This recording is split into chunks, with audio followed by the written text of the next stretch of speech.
memang perjalanan waktu bahwasanya yang di tempat di hadapan jalan rumah saya ini yang asli namanya Jalan Dendeles, Pak. Jendel Panorokan, Anyer Panarokan, itu melewati jalan depan rumah saya ini. Tambak Raja ada sejarah yang tersembunyi, tidak digali, akan dimatikan, Mas. Karena kenapa? Waktu itu pembangunan kali besar, kali Gawi Timur itu ada jembatan yang asli, jembatan Dendeles buatan Belanda asli, sampai pakai siku-siku besi. Di bawahnya jembatan Kali Gawi persis, sebelah utara, sisi utara. Baru tahun kemarin itu sejarah yang tidak bisa terlupakan, karena dari tikungan Posis, dari bawah itu yang asli jalan Kali Gawi menuju ke sini sampai ke ujung terowongan. Ya, yang dipakai sekarang pasar itu jalan Dendeles yang asli. Ini jalan raya Kali Gawi yang baru, ini jalan Dendeles. Ya ini sama ini menyatu gini aja, kontak gini. Di sini ya, di Terowongan. ya? Iya, itu dulu rel. Itu rel ini nyempal gini, relnya. Jalan. Iya, ini jalan rel itu. Jadi Kali Gawi sama Dendeles itu sama jalannya, arahnya sama. Gini, ini ketemu di terowongan. Jadi depan terminal itu juga termasuk sudah Dendeles.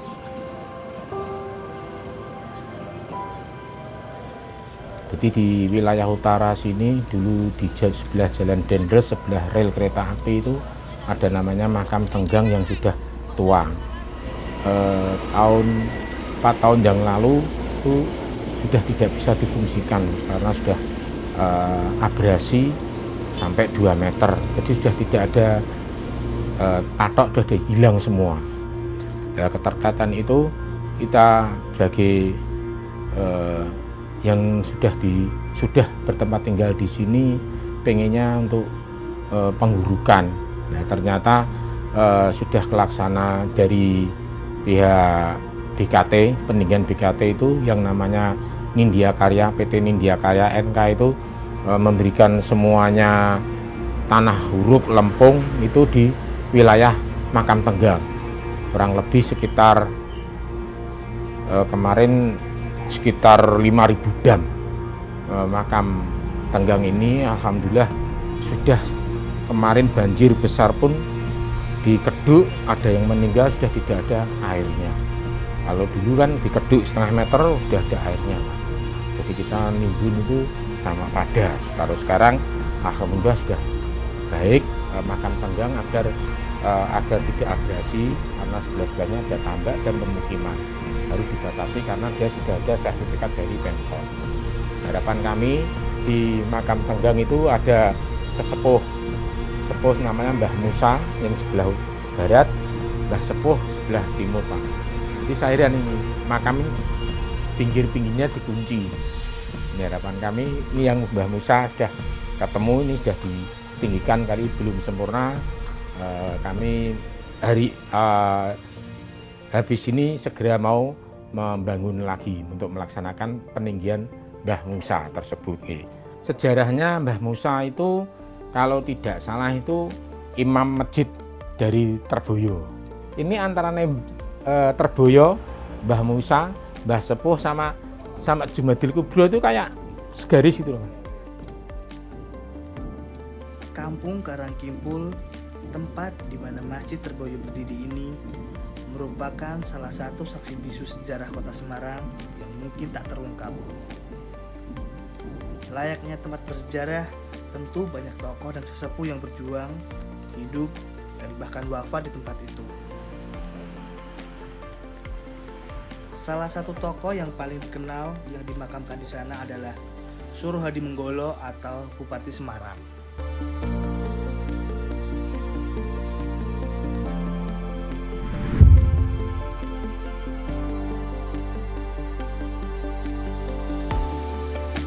Jadi beliau itu nama aslinya kan Raden Mas Muhammad Saleh Noto Diningrat. Itu nama aslinya. Nah, untuk ini Kanjeng Kiai Surohadi Menggono sebagai gelar saja. Gelar dari beliau atau Mbah Terboyo. Kenapa dikatakan Terboyo? Ada sejarah orang tua dulu itu adalah beliau itu diberi kelebihan Allah Ta'ala tentang apa ya? Karomah ya Mas ya. Karomah itu kalau mengaji ke sana kemari itu bisa apa ya, memanggil di sini dulu kan pesisir Mas. Karena pesisir itu kan mesti kan banyak sekali apa ya, semacam air lah ya. Jadi beliaunya itu apa bisa memanggil buaya dan diantar buaya sampai ke tempat tujuannya seperti itu. Itu awal dari Terboyo, dari boyo kan begitu.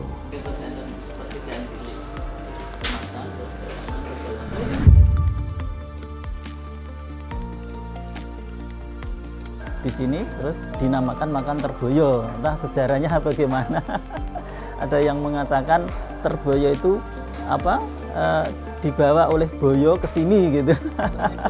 Diterke boyo. Di sini Simbah Terboyo itu ke sini diterke boyo.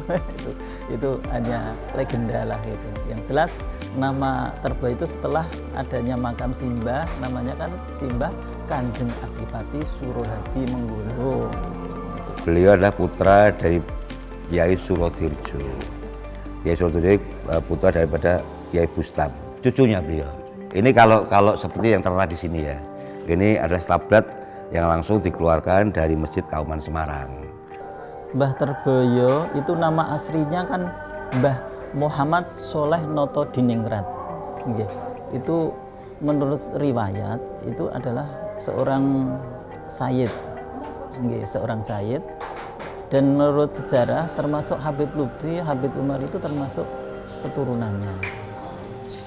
Jadi termasuk, makanya apa kita juga sering dalam hall mesti harus sowan ke Mbah Habib Umar itu kan istilahnya, karena termasuk terahnya itu menurut sejarahnya.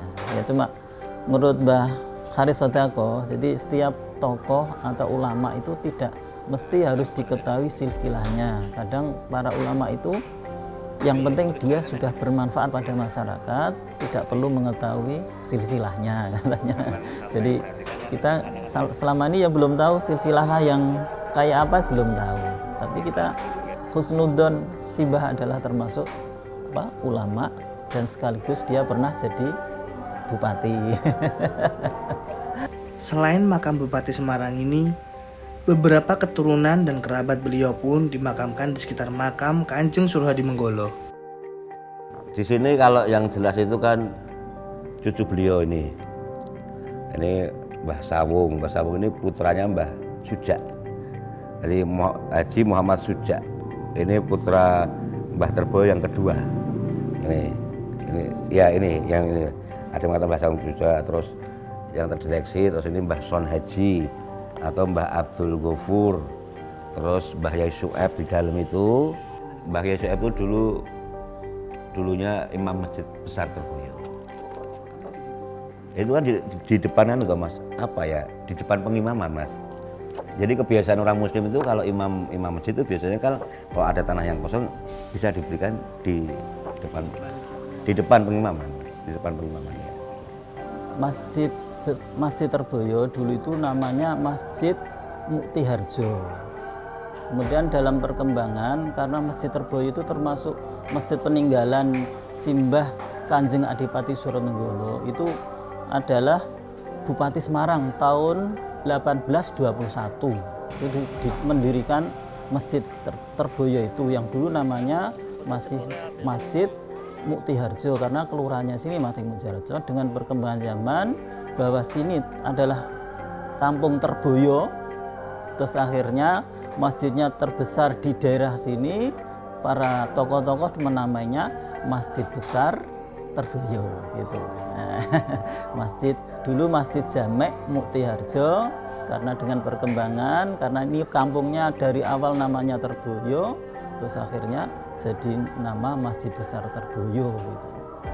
Kalau menurut riwayat dalam sejarah asal-usul dari Masjid Semarang itu masjid itu didirikan tahun 1821. Masjid dulu Pak, masjid dulu, jalan raya, masjid, Terus setelah ada jalan lain itu baru ada pemukiman. Dari Mbah Hadi Suramenggolo sampai Masjid Terboyo itu kenapa terminal Terboyo namanya Terboyo, tidak ada yang tahu. Karena dia mengambil dari Masjid Terboyo itu namanya. Lah di sisi-sisinya itu, ini sudah saya bangun namanya Mbah Musa. Mbah Sepuh, kanan kiri ini ada pejuang-pejuang Islam, terus merenteknya ke Jumadil Kubro, Pak ya. Terus setelah itu Simbah Terboyo meninggal itu kurang lebih 1840 berapa gitu. Ada catatannya itu ada, saya lupa itu. Jadi masjid dulu baru Simbah tidak ada. Berarti makamnya setelah ada masjid. Cuma bentuknya belum seperti ini dan konstruksi masjid aslinya masih utuh itu masih utuh di tengah itu. Jadi ada kayu besar itu ya, itu atas itu masih utuh itu. Jadi masih kita pertahankan. Kalau dikunjungi kurang tahu persis, yang jelas mulai renovasi masjid ini dulu tahun 2009. Jadi 2009 itu mulai sudah banjir. Pernah 1 bulan tidak ada Jumatan karena banjir. Di sini saya kecil di sini itu berarti tahun SD itu ini sudah tidak dipakai. Tahun 80 belum sudah tidak dipakai, Pak ya. Jadi saya tuh naik dari ini rumah saya, naik ke jalan raya tuh tinggi banget, Pak. Dulu ya. Iya, itu sudah sempurna. Jadi 1 lutut. Terus akhirnya itu tahun 2009 itu dinaikkan sampai 2,90 meter. Ya, dan 3 meter itu. Jadi sekarang tinggi ini. Ini kemarin kita resmikan tahun 2015. Dulu masjid cuma ada satu, Masjid Terboyo, Pak ya. Masjid Terboyo itu karena dia berada di jalan raya, pinggir jalan raya. Dia itu paling mbek ora-orane kae piro, Pak ya? 20 meteran ya, mbek dalan kae ya. Nah, kurang lebihnya gitu. Dia dulu kini ora-ora, Pak. Masjid itu pertama kali ya kayak diororo gitu loh, Pak. Sang. Ora-ora itu apa ya jenenge? Towang, Mas. Towang tapi ada airnya, Pak ya. Kosong semua Mas ini dulu. Sini tambak, dulu semua tambak semua. Selepas rel itu dibatasi rel itu tambak semua. Keberadaan Masjid Terboyo memang menjadi cikal bakal pemukiman di sekitarnya. Hingga saat ini, banyak versi yang berkembang tentang asal-muasal kampung Masjid Terboyo. Goib itu apa sih? Sudah diceritakan, Mas. Goib itu jadi ya masing-masing punya cerita sendiri, Mas. Nggak sama. Jadi masing-masing penjara itu pasti punya cerita, ibaratnya diperlihatkan Allah Ta'ala bermacam-macam. Nanti juga cara menakwilkan, cara mengartikan pun juga bermacam-macam, tidak sama gitu, Mas. Kalau dari Pak Toto sendiri, Ya. dari Pak Toto sendiri pernah ada pengalaman apa? Secara jujur saya cuma pernah diperlihatkan Allah Ta'ala itu macan kumbang 2. Habis itu terus di depan saya ada lagi macan hitam matanya merah. Nah ini aja nanti kan tinggal menakwilkan, Mas. Menakwil itu mengartikan bentuknya macan hitam kumbang itu maksudnya apa? Ya, terus anjing bermata merah hitam itu apa? Ya. Itu tinggal nanti yang menakwilkan. Ya yang paling banyak mereka sering diperlihatkan apa ya macan itu aja lah. Ya. Cuma kadang-kadang orang salah mengartikan, Mas. Oh, Mbah Terboyo ngingu macan, oh bukan. Jadi macan itu sebenarnya lambang daripada kedudukan beliau. Jadi macan itu biasanya melambangkan seorang ulama, Mas. Melambangkan seorang ulama. Kuda, macan, ular. Tapi ular yang bermahkota ya. Itu melambangkan seorang ulama. Tapi kalau ular saja itu biasanya melambangkan jin, Mas. Iya, jin. Kalajengking, terus apa namanya? Semacam kelabang itu kan. Itu melambangkan dia seorang jin. Kadang-kadang kan jin itu kan sering kepengen mencuri dengar, Mas. Pasti gampang kan dulu kan Saking kalau dalam Quran itu kan mereka saling mencuri, kan akhirnya dilempar sama malaikat itu kan. Ya, dalam bentuk seperti meteor itu loh Mas, daruba itu. Ya. Keberadaan makam Kanjeng Suruh Hadi Menggolo menjadikan Masjid Terboyo ramai dibanjiri peziarah. Ada yang sekedar mendoakan, ada yang mencari berkah, dan ada juga yang datang untuk tujuan tertentu. Kalau ada peningkatan pengunjung atau peziarah itu biasanya malam Jumat. Ya, malam Jumat dimanapun juga samalah. Jadi ada peningkatan intensitas untuk pengunjung itu biasanya malam Jumat ya. Dibandingkan dengan hari-hari biasa ada peningkatan. Pada umumnya makam-makam keramat di situ. Ya kalau ramai ya pasti Jumat sama Ramadan itu biasanya full gitu ya. Kalau masjidnya itu ya. Kalau Simbah sendiri itu hallnya 1 suro, malam 1 suro. Itu pasti kalau zaman dulu ramai sekali itu. Ramai sekali. Sebelum pandemik kemarin ramai sekali. Iya, selalu gitu. Selama pandemi kemarin hanya kita tahlilan saja, orang kampung sini aja. Biasanya kalau orang ke makam itu kan pasti punya hajat Mas. Dan masing-masing hajat itu kan kita tidak tahu kan ya. Ada yang A, ada yang B, ada yang C. Nanti kalau kita sebetulnya tidak bagus lah, tidak baik kan ya. Kan gitu. Pasti punya masalah. Ya punya masalah itu istilahnya kalau dalam agama itu kan ngalap berkah, tawasul atau wasilah itu. Jadi beliau itu kan orang yang dekat dengan Allah Ta'ala, boleh dikatakan kinasi Allah Ta'ala, kekasih Allah Ta'ala, bikaromatika kanti keramat. Kalau orang Jawa bilang kanti keramate, kanti palilahe, siapa lagi, siapa tahu bisa lumeber kepada kita itu loh pasti. Sebenarnya kalau puncak ajaran Islam itu kan sebenarnya kan eling lan manut sama Gustinya. Ya, jadi ketika kita apapun bentuknya kita harus selalu eling lan waspada, selalu ingat pada Allah Ta'ala, manut sama Allah Ta'ala gitu. Tentang keramat atau karomah yang itu yang bisa merasakan tentunya ya orang-orang lain Mas. Jadi biasanya seorang wali itu kan bagaimana kita itu manut dengan Allah Ta'ala. Ini satu saja lah Mas. Jadi kembali kepada proses perjanjian alam roh, kita cuma suruh satu, sujud dan mengabdi kepada Allah Ta'ala. Ya itu aja. Kalau pesan-pesan kepada peziarah itu gini, kalau ziarah itu yang utama adalah harus ada gurunya Mas. Harus ada gurunya.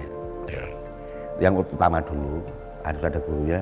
Yang kedua ketika dia sampai di makam, jangan cepat-cepat untuk apa? Jangan cepat-cepat untuk berziarah. Duduk sebentar aja lah. 1 menit, 2 menit, diem saja. Untuk apa? Mengingat bahwasanya di makam itu banyak apa? Banyak jin, banyak iblisnya Mas. Artinya apa? Manusia-manusia yang bersifat jin atau iblis. Biasanya tukang hapus-hapus itu loh Mas. Gitu loh Mas. Mereka bisa begini, tidak bisa. Ya, kan mengaku begitu itu. Jadi orang-orang yang kesifatan lah istilahnya, ya, itu hati-hati lah ya. Saya banyak juga kan sekarang kan makam-makam banyak apa yang mereka yang tukang hapus-hapus loh Mas. Itu banyak sekali lah mereka.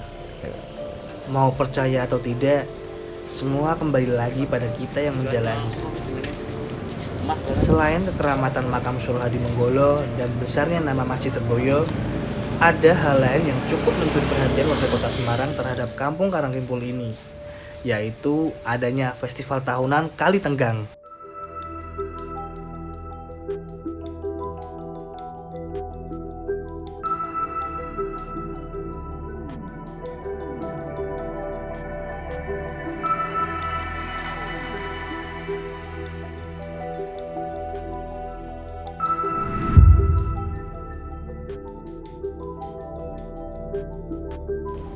Jadi begini Mas, kalau kita bicara mengenai Tambarrejo ya, Kali Tenggang tidak akan bisa lepas dari wilayah yang namanya Tambarrejo. Mungkin dari namanya saja mungkin panjenengan sudah bisa menebak. Jenenge Tambak itu makanya area itu hampir 70% itu wilayah, ya 50% lah, 50% itu adalah wilayah Tambak. Dimana secara geografis Tambarrejo itu memang wilayah semacam cekungan karena di sisi utara ada ya jalan arteria Sudarso Pak Didik ya. Itu sebelah timur ada tol, kemudian sebelah sisi barat ada Sungai Banjir Kanal mana Pak ini? Sungai Banjir Kanal Timur dan Kali Gawe itu dari sisi selatan.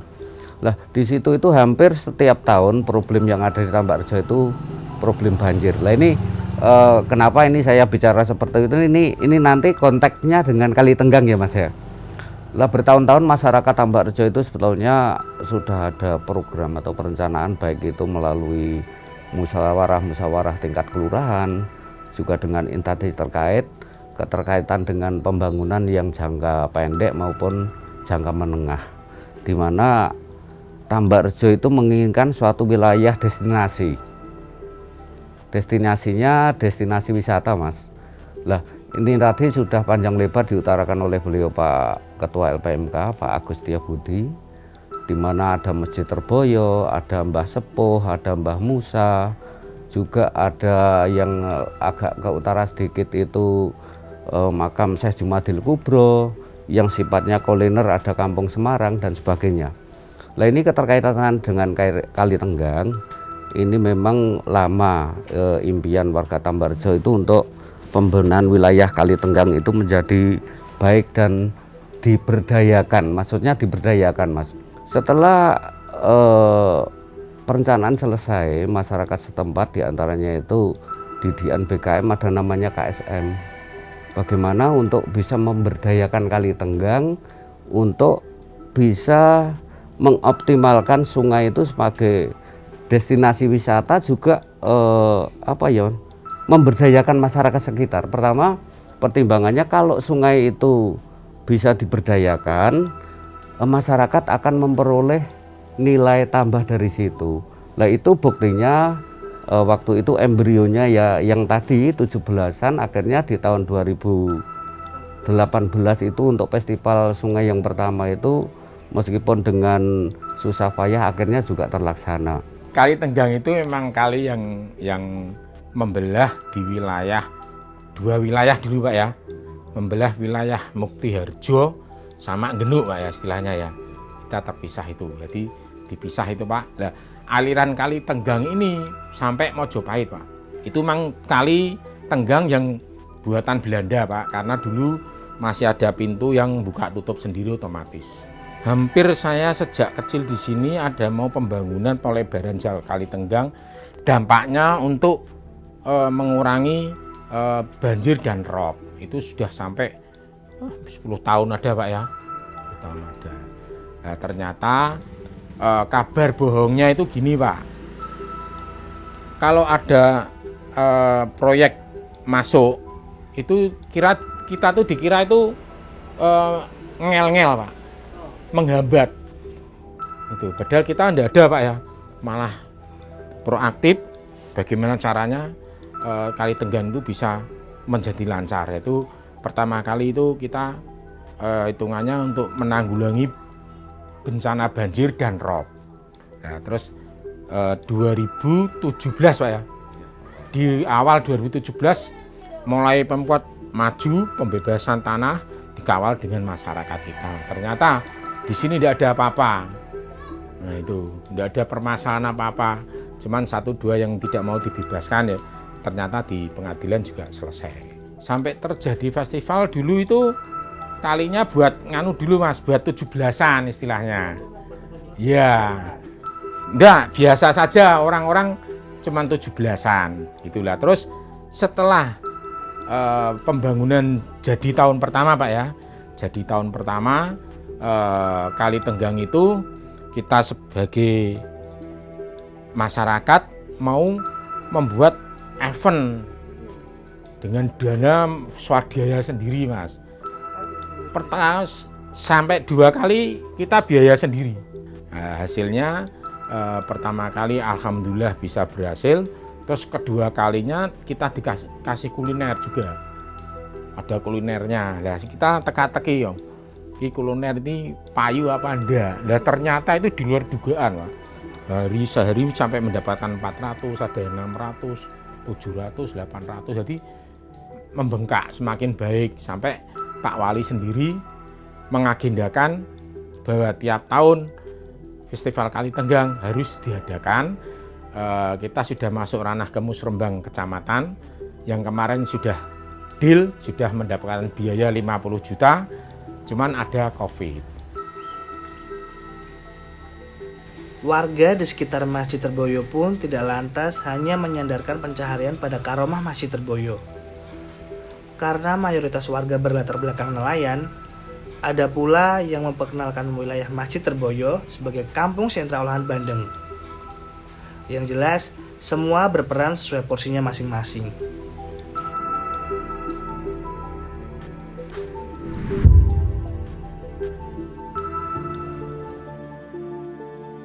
Pada waktu itu apa sih yang bikin ibu kau pengen bikin itu? Bikin bandeng karena saya ambil dari kegiatan PKK, di mana waktu itu PKK punya 10 program pokok PKK. Terus saya ngambil Pokja 2 dan Pokja 3 yang isinya Pokja 2 adalah pendidikan dan keterampilan, Pokja 3 sandang, pangan, dan tata laksana rumah tangga, yang mana itu dilakukan oleh seorang ibu-ibu. Terus kok suaminya nelayan, pada saat itu nelayan lagi pasca panen ya enak, kalau enggak apa yang dipunyai digadaikan. Terus ibu-ibunya kalau dapat tangkapan dari suami, baik bandeng maupun udang dan lain sebagainya, itu dijual dengan murah. Saya melihat kok dijual harga murah, saya ajak ke pengolahan. Awalnya ngolah dari hasil suami, lama-lama dijual kok laku, dan suami itu tidak langsung menerima. Bahkan istilahnya gondeli, nggak boleh. Kok repot-repot dimasak, bandeng gitu digoreng enak. Kok jadinya bandeng preso, bubur gitu. Terus saya tekuni, terus saya latih. Yang latih adalah dari Dinas Kelautan Kota Semarang. Tahun 80. Wah, kendalanya ya banyak. Suami juga nggak mendukung waktu itu, suami ibu-ibu. Terus pemasaran belum ada, apalagi pengolahan yang bisa diterima oleh lidah konsumen. Kita pakai door to door, hasilnya dari pengolahan kita jual ke kantor-kantor. Kita memang arahannya ke kantor, bukan ke rumah tangga. Kalau rumah tangga yang ada adalah ibu pembantu. Nah, kalau ke kantor-kantor kita arahnya ke karyawati, sehingga karyawati repot beli olahan itu. Ya, itu ya tidak langsung laku. Bahkan anggota ada yang pulang nangis, nggak laku seharian, sampai jam 12 belum ada yang laku satupun. Tapi saya ajak, saya beri untuk biar gigih tetap jualan. Kita rintis lagi, saya pulang, nanti mandi, berangkat lagi ke pasar Regol gitu. Akhirnya setengah jam satu gendongan itu udah habis. Nah itu ya, jadinya kita kasih semangat seperti itu sehingga ibu-ibu itu tidak takut, karena ibu-ibu nelayan ke kantor-kantor dengan masukan rasanya gimana, terus besok beli lagi, oh kurang asin dan sebagainya, karena pemula. Sehingga dengan tahun demi tahun, 2 tahun kita cut, kita nggak usah kelilingan, kita sudah punya konsumen, jadi biar beli nanti lewat alamat yang kita tertera di produk itu, kita fotokopi sehingga yang cocok cari alamatnya terus beli. Ya awal itu turun jadi 30% pendapatannya, nggak apa-apa, kita tekuni bulan demi bulan, akhirnya setahun sudah mapan sampai dengan sekarang ini. Dan sistemnya penjualan jual lepas, jadi reseller tidak boleh bawa hari ini besok bayar, enggak. Ya sampai sekarang, jadi kita tuh naiknya setahun itu bisa naik 30%, itu sudah alhamdulillah.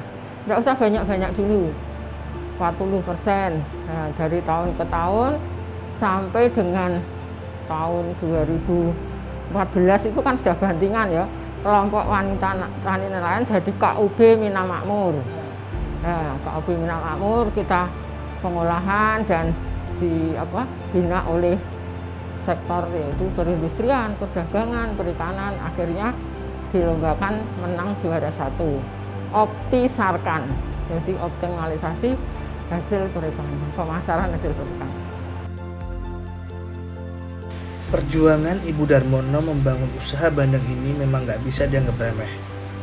Berangkat dari rasa prihatin pada warga sekitarnya, Bu Darmono justru berani mengembangkan sesuatu yang bisa dibilang baru pada waktu itu. Nah, tahun 2003, 2004 jadi menang pengolahan hasil perikanan. Pengurus 18 kita ajak ke istana untuk menerima piala seperti itu. Istana Negara? Apa? Istana Negara? Iya, itu Istana Negara zaman Bu Mega jadi presiden. Dan benar saja, perjuangan Bu Darmono berbuah manis.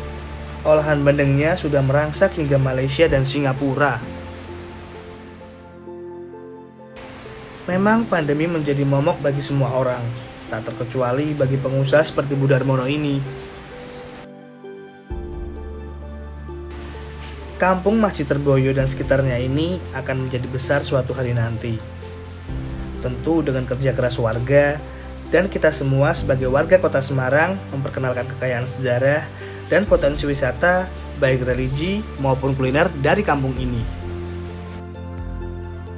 Impian Tambak Rejo sebagai suatu wilayah destinasi atau kunjungan wisata yang tadi sudah saya sebutkan, diantaranya ada Mbah Sepuh, Mbah Musa, makam Kubro, juga nanti ini sedang digalakkan TPST, tempat pembuangan sampah terpadu yang ada tematiknya di sana.